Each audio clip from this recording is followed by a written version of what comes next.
मध्य प्रदेश, छत्तीसगढ़, राजस्थान और तेलंगाना के विधानसभा चुनाव के रिजल्ट सामने आ चुके हैं और यही चुनाव लोकसभा चुनाव 2024 का सेमीफाइनल था और इंडिया गठबंधन के लिए भी एक चुनौती भरा चुनाव था, जिसमें बीजेपी ने प्रचंड बहुमत के साथ 3 राज्यों में जीत हासिल कर ली और इस जीत के साथ ही मध्य प्रदेश में खास तौर से कांग्रेस और अखिलेश यादव की हेकड़ी निकल गई। मध्य प्रदेश विधानसभा चुनाव से भविष्य की उम्मीद लग रही समाजवादी पार्टी को तगड़ा झटका लगा है। पिछले चुनाव के मुकाबले मध्य प्रदेश में सपा का वोट प्रतिशत काफी घट गया है। इधर चुनाव संपन्न हुए तो हार की रार सब में दिखाई दे रही है और इसी बीच सबकी बोलती बंद करने के लिए अब बीजेपी के डिप्टी सीएम केशव प्रसाद मौर्य के बयान एक के बाद एक आ रहे हैं। लेकिन इस बार केशव ने अखिलेश को ऐसी क्या बात कह दी जिससे समाजवादी पार्टी चुप सी हो गई है। मध्य प्रदेश में समाजवादी पार्टी के खराब प्रदर्शन पर उत्तर प्रदेश के उप मुख्यमंत्री केशव प्रसाद मौर्य ने अखिलेश यादव पर तंज कसा है। उत्तर प्रदेश के उप मुख्यमंत्री और भाजपा नेता केशव प्रसाद मौर्य ने अपने सोशल मीडिया अकाउंट एक्स पर सपा प्रमुख पर तंज कसते हुए कहा कि बहादुर कभी निराश नहीं होता, इसलिए मध्य प्रदेश, राजस्थान और छत्तीसगढ़ में कांग्रेस की करारी हार के बाद भी सपा बहादुर अखिलेश यादव कतई निराश नहीं हों। बता दें, समाजवादी पार्टी ने मध्य प्रदेश विधानसभा चुनाव में पूरा जोर लगा दिया था। पार्टी की ओर से 72 सीटों पर उम्मीदवार उतारे गए थे, लेकिन सपा किसी भी सीट पर कमान नहीं कर पाई।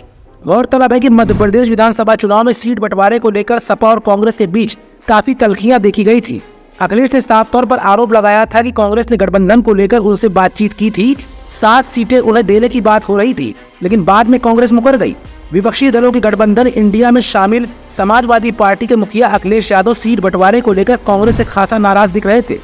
अखिलेश ने बिफर कर यहाँ तक कह दिया था कि अगर उन्हें पता होता कि राज्यों में गठबंधन की बात नहीं है तो सपा कांग्रेस संग बैठक करने ही न जाती।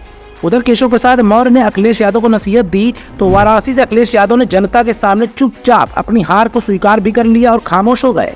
अखिलेश ने कहा कि चुनाव में हार हुई है और हार को स्वीकार करना ही पड़ेगा। हार सबक सिखा कर जाती है। हार में एक उम्मीद नजर आती है, जो कुछ हुआ मध्य प्रदेश में भविष्य में ऐसा नहीं होगा। सबको साथ लेकर और सबके योगदान को जोड़कर ही बीजेपी का मुकाबला किया जा सकता है। सपा प्रमुख ने कांग्रेस के 7 सीटों के बात नहीं बनने पर अपनी बात रखी और उन्होंने आगे कहा कि रविवार को आए परिणाम ने उनका अहंकार तोड़ दिया है। वहीं कमलनाथ के बयान पर उन्होंने कहा कि ये सब बातें अब पुरानी हो गई हैं। वाराणसी पहुंचे अखिलेश यादव ने भले ही हार को स्वीकार कर लिया हो, लेकिन कहीं न कहीं इस हार ने कांग्रेस और अखिलेश के बीच की दूरियों को खत्म करने की कोशिश भी की है।